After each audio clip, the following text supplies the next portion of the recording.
नमस्कार मित्रों, मैं नवीन शुक्ल फिर हाजिर हूं एक और सनसनीखेज कहानी के साथ।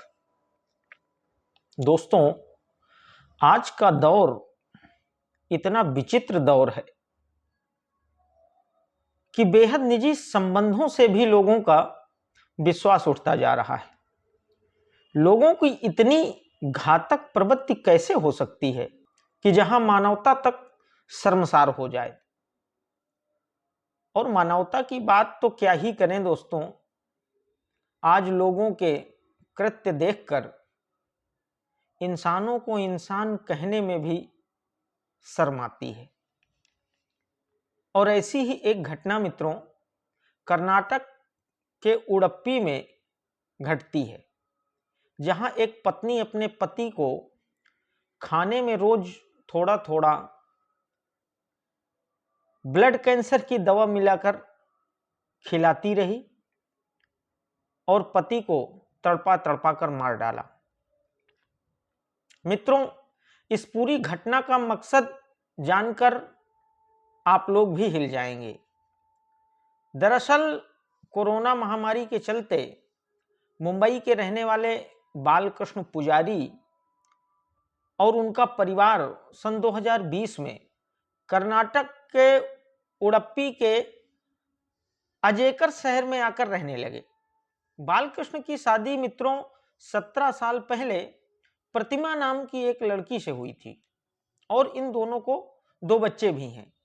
प्रतिमा का एक भाई भी है, संदीप, जिसे अपने बहनोई बालकृष्ण से बेहद लगाव था। और बालकृष्ण भी मित्रों संदीप को बिल्कुल छोटे भाई की तरह चाहता था, बहुत स्नेह करता था और दोनों में बहुत जबरदस्त बॉन्डिंग थी, बहुत अच्छी पटती थी। और यहां तक कि साला बहनोई होने के बाद भी ये दोनों छोटी छोटी एक दूसरे की बातें आपस में शेयर करते थे। परिवार मित्रों पूरी तरह खुशहाल था, सब कुछ ठीक ठाक चल रहा था। तभी अचानक एक दिन बालकृष्ण की तबीयत बिगड़ जाती है। उसे उल्टी व तेज बुखार की शिकायत हो जाती है। खैर, घर वालों ने बालकृष्ण को करकला के रोटरी अस्पताल में भर्ती करवाया, जहां पता चला कि बालकृष्ण पीलिया नाम की एक बीमारी से, जॉन्डिस जिसे बोलते हैं, उस बीमारी से ग्रसित है। इस अस्पताल में बालकृष्ण का मित्रों कुछ दिन इलाज चलता है, लेकिन बालकृष्ण को कोई फायदा नहीं होता है। जब बालकृष्ण को कोई फायदा नहीं होता मित्रों, तो उसे केएमसी अस्पताल, मणिपाल हॉस्पिटल, बेंगलुरु के वेनलॉक अस्पताल, बेंगलोर के निमहंस हॉस्पिटल और विक्टोरिया आदि हॉस्पिटलों में बारी बारी से घर वाले दिखाते हैं, लेकिन मित्रों कहीं कोई फायदा नहीं मिल पाता है। डॉक्टर भी इस बीमारी को कुछ समझ नहीं पा रहे हैं। भाई पीलिया होता तो निश्चित तौर पे सही हो जाता, आज की डेट में जॉन्डिस कोई इतनी बड़ी बीमारी नहीं है। लेकिन डॉक्टरों की भी समझ में ये बात नहीं आ रही थी कि आखिर बालकृष्ण सही क्यों नहीं हो रहे।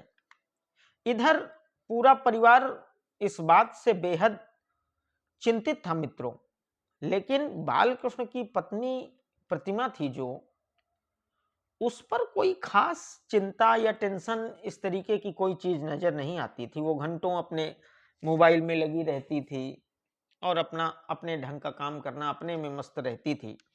मित्रों, ये जो बालकृष्ण की पत्नी थी प्रतिमा, ये एक ब्यूटी पार्लर भी चलाती थी और बालकृष्ण बेहद सामान्य व्यक्ति था। बालकृष्ण के साथ जब प्रतिमा की शादी हुई थी, उस समय प्रतिमा की उम्र मित्रों महज 18 वर्ष की थी और बालकृष्ण एक बहुत सामान्य जीवन जीने वाला व्यक्ति था, जबकि प्रतिमा बहुत आलीशान लाइफ स्टाइल जीना चाहती थी। तो दोनों में बड़ा जमीन आसमान का अंतर था, दोनों की सोच में। इसी बीच मित्रों सोशल मीडिया के जरिए प्रतिमा की दोस्ती एक अमीर शख्स दिलीप से हो जाती है। अब दिलीप और प्रतिमा का आपस में मिलना जुलना शुरू हो जाता है मित्रों। पहले तो सोशल मीडिया से दोनों में जान पहचान हुई, फिर धीरे से बातचीत हुई, दोस्ती हुई, और फिर मिलना जुलना शुरू हो गया। और मित्रों जल्द ही दोनों की दोस्ती प्यार में बदल गई और दोनों एक दूसरे के साथ जीने मरने की कस्में खाने लगे। लेकिन ये दोनों एक साथ रहते, शादी करते, इसमें सबसे बड़ा रोड़ा बालकृष्ण ही था। तो इन दोनों ने बड़े ही सातिराना अंदाज में बालकृष्ण को रास्ते से हटाने का फैसला कर लिया। इधर इन दोनों के इस संबंध के बारे में बालकृष्ण को भी मित्रों जानकारी हो गई, क्योंकि बालकृष्ण और प्रतिमा के भाई की दोस्ती बहुत अच्छी थी, वो दोनों एक दूसरे को बहुत प्यार करते थे। इसलिए बालकृष्ण ने इस बात की जानकारी प्रतिमा के भाई को भी दी। संदीप ने भी प्रतिमा और दिलीप पर नजर रखना शुरू किया, तो संदीप ने भी पाया कि इन दोनों के बीच में कुछ ना कुछ गलत चल रहा है। खैर संदीप ने अपनी बहन को बैठाल कर समझाया और बताया कि इन सब चीजों से परिवार नष्ट हो जाएगा, ये सब गलत तरीका है। तो प्रतिमा ने कहा ठीक है, मैं अब उससे कोई संबंध नहीं रखूंगी। इधर प्रतिमा को दिलीप ने प्लान के मुताबिक ब्लड कैंसर के लिए दी जाने वाली वो जो कीमोथेरेपी वाली दवा होती है, मैं उसका नाम इसलिए नहीं लेना चाह रहा मित्रों कि कई बार कई लोग इन कहानियों से भी कई सारे क्रिमिनल आइडियाज लेते रहते हैं, तो इस वजह से मैं उस दवा का नाम नहीं लेना चाहता। लेकिन वो जो कीमोथेरेपी में ब्लड कैंसर में यूज की जाती है दवा, वो पॉइजन, वो जहर, वो दिलीप प्रतिमा को चुपचाप लेके दे देता है। और प्रतिमा ने पूरे प्लान के मुताबिक थोड़ा थोड़ा सा वह जहर बालकृष्ण को चावल में मिलाकर देना शुरू कर दिया। मित्रों 1.5 महीने तक प्रतिमा यह जहर बालकृष्ण को लगातार देती रही और फिर एक दिन बालकृष्ण की तबीयत अचानक बिगड़ गई और उसे अस्पताल में भर्ती कराया गया। मित्रों जब तमाम अस्पतालों में इलाज करवाने के बाद बालकृष्ण की तबीयत में मामूली सा सुधार लगा, तो 19 अक्टूबर को बालकृष्ण अपने अजेकर स्थित घर आ जाते हैं।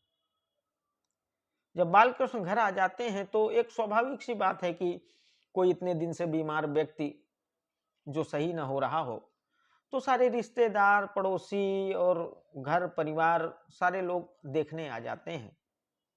तो उसी तरीके जो है बालकृष्ण के रिश्तेदार भी बालकृष्ण को देखने आए थे। खैर सब लोग बालकृष्ण को देख के जाने लगे। प्रतिमा ने भी रिश्तेदारों को कहा कि अब इन्हें थोड़ा आराम करने दिया जाए, आप लोग भी निकल जाएं, समय काफी हो रहा है। तो धीरे धीरे जब सारे रिश्तेदार चले गए तो प्रतिमा ने अपने भाई संदीप को भी कहा कि अब इन्हें आराम करने दो, तुम भी चले जाओ। अब प्रतिमा ने रोजाना की तरह मित्रों सबको खाना पीना खिलाया, सामान्य ढंग से पूरा व्यवहार किया। और इस बीच में बालकृष्ण भी सो गया। इधर प्लान के मुताबिक प्रतिमा ने घर का दरवाजा पहले ही खोल रखा था जानबूझकर, और फिर पहले से तय प्लान के मुताबिक रात करीब 1:30 बजे दिलीप बालकृष्ण के घर में घुस जाता है। प्रतिमा और दिलीप दोनों उस कमरे में जाते हैं जहां बालकृष्ण सो रहा होता है।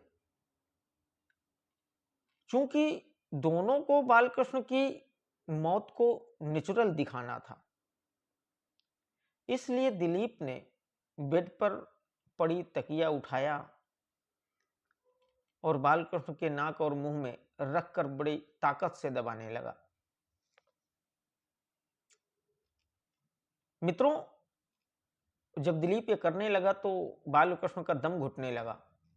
और एक स्वाभाविक सी बात है कि जिस व्यक्ति को सांस लेने में दिक्कत हो रही होगी, वो छटपटाएगा, परेशान होगा, तो बालकृष्ण हाथ पैर चलाना शुरू कर देता है। और मित्रों, जैसे ही बालकृष्ण हाथ पैर चलाना शुरू करता है, वैसे ही प्रतिमा बालकृष्ण के ऊपर चढ़कर बैठ जाती है और उसके दोनों हाथों को पूरी ताकत से जकड़कर पकड़ लेती है। और दिलीप उस तकिए से उसको पूरी ताकत से उसके मुंह पर दबाता है और गला घोंट कर ये दोनों बालकृष्ण की हत्या कर देते हैं। अब दोनों ने बालकृष्ण को इत्मीनान से चेक किया कि कहीं बालकृष्ण अभी जिंदा तो नहीं रह गया। इसके बाद मित्रों, जब दोनों को बालकृष्ण की मौत का इत्मीनान हो गया तो प्रतिमा ने बड़ी ही चालाकी से दिलीप को घर के बाहर भेज दिया और फिर लगभग 3-3:30 बजे के आसपास प्रतिमा ने परिवार वालों को, रिश्तेदार को, अपने भाई को, सबको रो रो कर फोन करके बताने लगी कि इन्हें पता नहीं क्या हो गया है, मैं इन्हें जगा रही हूं, ये कोई प्रतिक्रिया नहीं दे रहे हैं, आप लोग जल्दी आ जाइए, क्या हो गया। तमाम नाटक करके प्रतिमा रो रही थी। जब सबने यह बात सुनी तो पूरा परिवार और सभी रिश्तेदार भागकर बालकृष्ण के घर पहुंचे। जब सब लोग बालकृष्ण के घर पहुंचे तब तक बालकृष्ण की मौत हो ही चुकी थी। मित्रों, अचानक बालकृष्ण की मौत की खबर सुनकर प्रतिमा का जो भाई था संदीप, वो बहुत स्तब्ध रह गया। और जब वह घर आया तो चूंकि बालकृष्ण से उसका लगाव भी बहुत ज्यादा था, तो उसने बालकृष्ण को बहुत करीब से और इत्मीनान से बालकृष्ण की लाश को चेक किया। और जब संदीप ने बालकृष्ण की लाश को चेक किया तो उसे बालकृष्ण के चेहरे पर और गले पर लाल कलर के स्पॉट दिखाई दिए।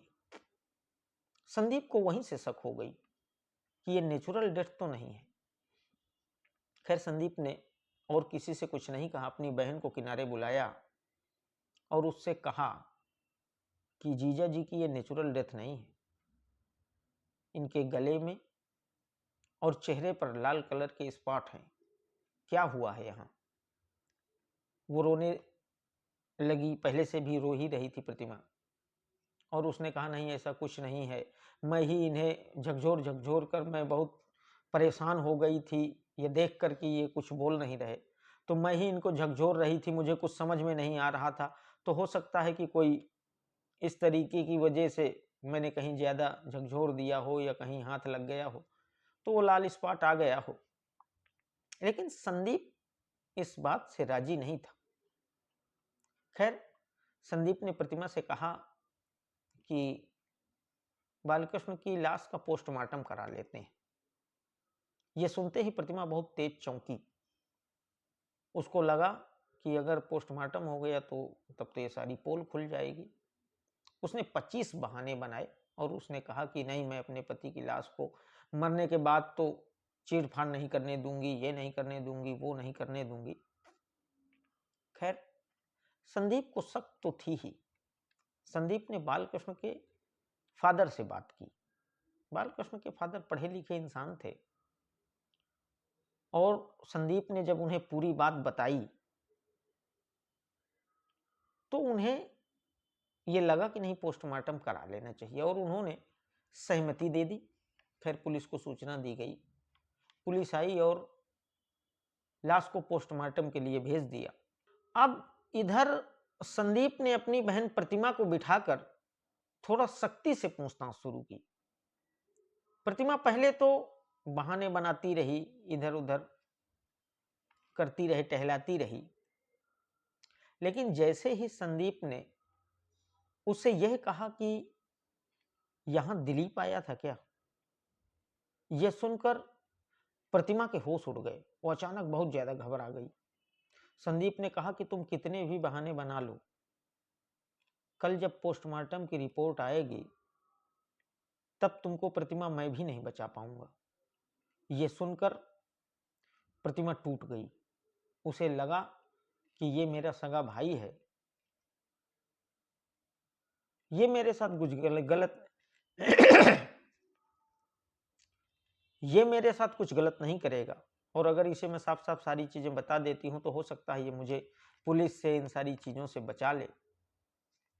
तो प्रतिमा रोई, बहुत तेज रोकर चिल्लाने लगी और संदीप से कहने लगी कि भाई मुझे बचा लो, मुझसे गलती हो गई। संदीप चौंका, क्योंकि जो संदीप का शक था वो हकीकत में बदल गया था। संदीप ने यह सुनकर प्रतिमा से कहा कि तुम मुझे अगर सब कुछ साफ साफ बता दो तो हो सकता है कि मैं तुम्हें इन सब मामलों से बचा पाऊं। प्रतिमा को यह लगा ही था कि ये तो मेरा सगा भाई है, मुझे बचा ही लेगा। तो प्रतिमा ने संदीप को सारी बात बताना शुरू से शुरू किया।